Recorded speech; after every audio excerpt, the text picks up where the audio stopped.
आप सब लोगों को मेरा नमस्कार।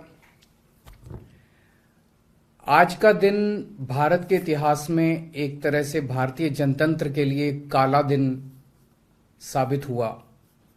आज संसद के अंदर दिल्ली के लोगों को गुलाम बनाने वाला बिल पास कर दिया गया।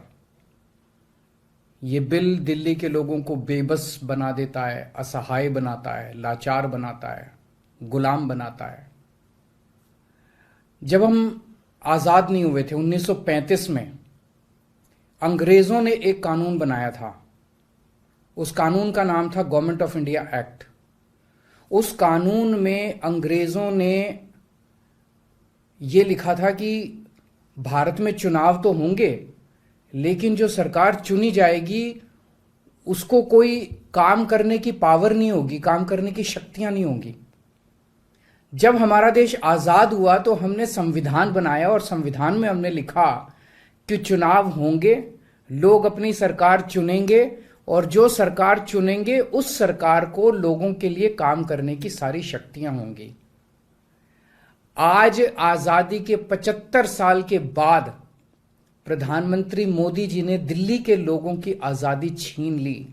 उन्होंने 1935 वाला अंग्रेज़ों का कानून बनाया है कि दिल्ली के लोग चुनाव तो होंगे, दिल्ली के लोग अपनी सरकार तो चुनेंगे, लेकिन उस सरकार को काम करने की कोई भी शक्ति नहीं होगी। ये कानून आज हमारे देश की संसद ने पास किया है। दिल्ली के लोगों की वोट की अब कोई कीमत नहीं बची है। अब सरकार बनाई, उस सरकार की कोई शक्ति नहीं है। सुप्रीम कोर्ट ने एक आदेश दिया था, 11 मई को सुप्रीम कोर्ट ने आदेश दिया था। सुप्रीम कोर्ट ने क्या कहा? सुप्रीम कोर्ट ने कहा भारत एक जनतंत्र है। इस जनतंत्र में हम अपनी सरकार चुनते हैं, जनता अपनी सरकार चुनती है और उस सरकार को जनता के लिए काम करने की पूरी ताकत होनी चाहिए, सुप्रीम कोर्ट ने कहा। प्रधानमंत्री जी ने एक ही हफ्ते के, सुप्रीम कोर्ट का जैसे आदेश आया, एक हफ्ते के बाद उसको सुप्रीम कोर्ट के आदेश को पलट दिया और उसके खिलाफ एक अध्यादेश लेके आए। और आज हमारे देश की संसद ने उस अध्यादेश को इस देश का कानून बना दिया कि अब दिल्ली के लोगों की चुनी हुई सरकार को काम करने की कोई ताकत नहीं होगी। अब इस कानून में लिखा है कि दिल्ली के लोग जो मर्जी सरकार बनाएं, लेकिन उस सरकार को चलाएंगे एलजी साहब और मोदी जी, सीधे सीधे वही लोग चलाएंगे इस सरकार को। तो इससे साफ जाहिर है कि प्रधानमंत्री मोदी जी कह रहे हैं कि मैं सुप्रीम कोर्ट को भी नहीं मानता। जिस देश के प्रधानमंत्री उस देश की सर्वोच्च अदालत को नहीं मानते, उस देश का क्या भविष्य हो सकता है? सीधे सीधे वो कह रहे हैं सुप्रीम कोर्ट जो मर्जी आदेश पास करे, अगर मुझे सुप्रीम कोर्ट का आदेश पसंद नहीं आया तो मैं उसके खिलाफ कानून बना के सुप्रीम कोर्ट के आदेश को पलट दूंगा। इतना अहंकार हो गया इन लोगों को। इन लोगों ने देखा कि दिल्ली में आम आदमी पार्टी को हराना बहुत मुश्किल है। पिछले 4 चुनाव सीधे सीधे 2013 में, 2015 में, 2020 में और उसके बाद एमसीडी का चुनाव, सीधे सीधे 4 चुनाव बीजेपी आम आदमी पार्टी से दिल्ली में हार गई। दिल्ली के अंदर 25 साल से ज्यादा हो गए अब बीजेपी की सरकार नहीं बनी है। 25 साल से इनको वनवास दिल्ली के लोगों ने दिया हुआ है। तो इनको लगा कि आम आदमी पार्टी को हराना मुश्किल है, तो इन्होंने चोर दरवाजे से, पीछे से चोर दरवाजे से इन्होंने दिल्ली की सत्ता को हथियाने की कोशिश की है। दिल्ली के लोगों ने एक बार आम आदमी पार्टी को 70 में से 67 सीट दी और 3 सीट बीजेपी को दी। दूसरी बार 70 में से 62 सीट दी और 8 सीट बीजेपी को दी। तो एक तरह से दिल्ली की जनता ने चिल्ला चिल्ला के बीजेपी को कहा है कि दिल्ली के अंदर दखलंदाजी मत करना। प्रधानमंत्री जी को साफ साफ शब्दों में दिल्ली के लोगों ने कहा, 7 सीट उनको नेशनल चुनाव में 7 सीट दी और दिल्ली के चुनाव में 3 सीट दी। तो मोदी जी को साफ साफ दिल्ली की जनता ने कहा कि दिल्ली के काम में दखलंदाजी मत करना, आप देश संभालो। लेकिन मोदी जी कहते हैं मैं जनता की बात नहीं मानता।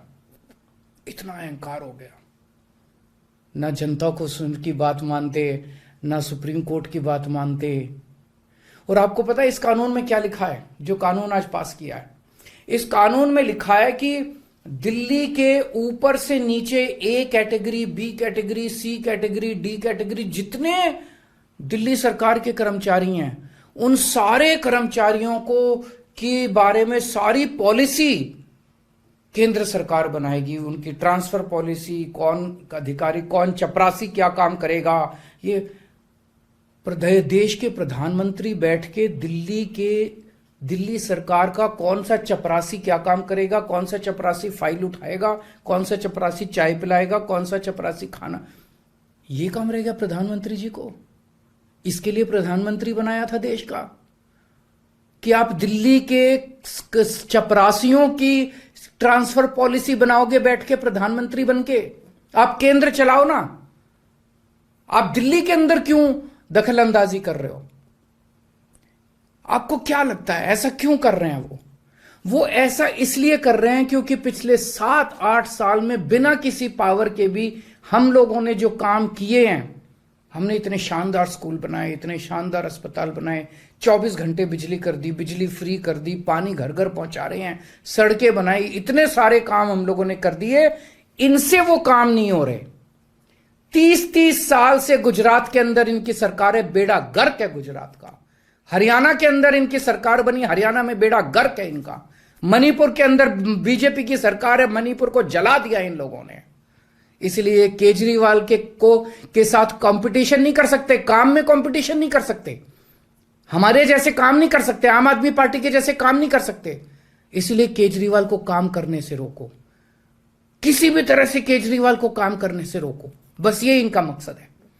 मैं सुन रहा था अमित शाह जी को, वहां पे संसद में भाषण दे रहे थे, कहते हैं झगड़ते बहुत हैं ये लोग, झगड़ते बहुत हैं ये लोग। मैं स्कूल बनाता हूं, ये मेरे को स्कूल नहीं बना देते। फिर मैं जब इनसे कहता हूं मेरे को स्कूल बना देने दो, तो कहते हैं झगड़ता बहुत है केजरीवाल। मैं मोहल्ला क्लिनिक बनाता हूं, मेरे मोहल्ला क्लिनिक तोड़वा दिए इन लोगों ने। फिर कहते हैं केजरीवाल झगड़ता बहुत है। मैं इनको कहता हूं मेरे को मोहल्ला क्लिनिक बनाने दो। मैं अस्पताल में दवाइयां फ्री करता हूं, कहते हैं दवाइयां फ्री क्यों करता है। मैं बिजली फ्री करता हूं, कहते हैं केजरीवाल फ्री भी दे रहा है, फ्री की रेवड़ियां दे रहा है, कहते हैं झगड़ते बहुत हैं। मैं जो भी करता हूं, चाहे झगड़ता हूं चाहे जो भी करता हूं, दिल्ली के लोगों को पसंद हूं। इसीलिए 3 बार 4 बार दिल्ली के लोगों ने मेरे को, जो भी कर रहा हूं ठीक ही कर रहा हूं, तभी 4 बार लोगों ने हमें वोट दिया। और होम मिनिस्टर अमित शाह जी क्या कहते हैं, मैंने सुना उनको संसद में, हमारे पास पावर है, संविधान ने हमें पावर दी है कानून पास करने की, हमारे पास पावर है, हमें सुप्रीम कोर्ट ने पावर दिया है ये कानून पास करने की। अरे आपको पावर दी है जनता की सेवा करने की, जनता के ऊपर अत्याचार करने के लिए पावर नहीं दी आपको। इतना घमंड मत कीजिए अमित शाह जी। आपको पावर दी गई है ताकि आप विकास करें देश का, आपको पावर दी गई है ताकि आप देश के लोगों को शक्तिशाली बनाएं। आपको पावर इसलिए नहीं दी गई है कि आप देश के लोगों को लाचार बना दें और उनके वोट का अधिकार छीन लें। ये जो आप पावर पावर पावर पावर कर रहे हो, ये पावर आपको जनता की सेवा करने के लिए दी गई है। मैंने देखा है अमित शाह जी पिछले चुनाव में आप घर घर जाके दिल्ली के अंदर पर्चे बांट रहे थे, एक एक घर में जाके आप पर्चे बांट रहे थे। दिल्ली के लोगों ने आपको नकार दिया। अब आप दिल्ली के लोगों को तमाचा मारने आ गए। केजरीवाल से नफरत करते करते इस नफरत में इतने अंधे हो गए कि आपने दिल्ली के लोगों के ऊपर अत्याचार करना चालू कर दिया। और मैं प्रधानमंत्री जी को याद दिलाना चाहता हूं, 2014 के चुनाव में प्रधानमंत्री जी आप खुद आए थे दिल्ली, आपका भाषण उठा के देखिए। आपने दिल्ली की जनता को प्रॉमिस किया था कि मेरे को प्रधानमंत्री बना दो, मैं अब दिल्ली को पूर्ण राज्य बनाऊंगा। उसके पहले, हर चुनाव के पहले भारतीय जनता पार्टी ने आंदोलन किए हैं दिल्ली के अंदर दिल्ली को पूर्ण राज्य बनाने के लिए। और आज आप लोगों ने दिल्ली के लोगों की पीठ में छुरा घोंप दिया, अपनी वादे से मुकर गए। अगर आप ऐसे करोगे फिर प्रधानमंत्री पे कौन यकीन करेगा? आपने खुद बोला था 2014 में कि मैं फुल स्टेटहुड बनाऊंगा, फिर कौन जनता आपके ऊपर यकीन करेगी? 2015 में आपने मेरी शक्तियां छीनी दिल्ली सरकार की, जैसी हमारी सरकार बनी आपने हमारी शक्तियां छीन ली नोटिफिकेशन जारी करके। फिर भी बिना शक्तियों के हमने काम किया और दिल्ली की जनता ने मेरे को 2020 में 62 सीट दे के दिल्ली की जनता ने आम आदमी पार्टी की सरकार बनाई। क्यों? क्योंकि मैं दिल्ली का बेटा हूं और आप दिल्ली के नेता बनना चाहते हो। दिल्ली के लोगों को अपना बेटा पसंद है और दिल्ली के लोगों को आप जैसे नेता नहीं चाहिए। हम दिल्ली वाले दिल्ली से बहुत प्यार करते हैं और हम जानते हैं कि बीजेपी दिल्ली के लोगों से नफरत करती है, दिल्ली वालों से नफरत करती है। इस बार दिल्ली के लोग बीजेपी को एक भी सीट नहीं देंगे, लोकसभा में एक भी सीट नहीं देंगे। इस पूरे संघर्ष के अंदर बहुत सारी पार्टियों ने, बहुत सारे नेताओं ने दिल्ली के लोगों का साथ दिया। उन सब नेताओं को और उन सब पार्टियों को मैं तहे दिल से दिल्ली के 2 करोड़ लोगों की तरफ से शुक्रिया अदा करता हूं, धन्यवाद बोलता हूं।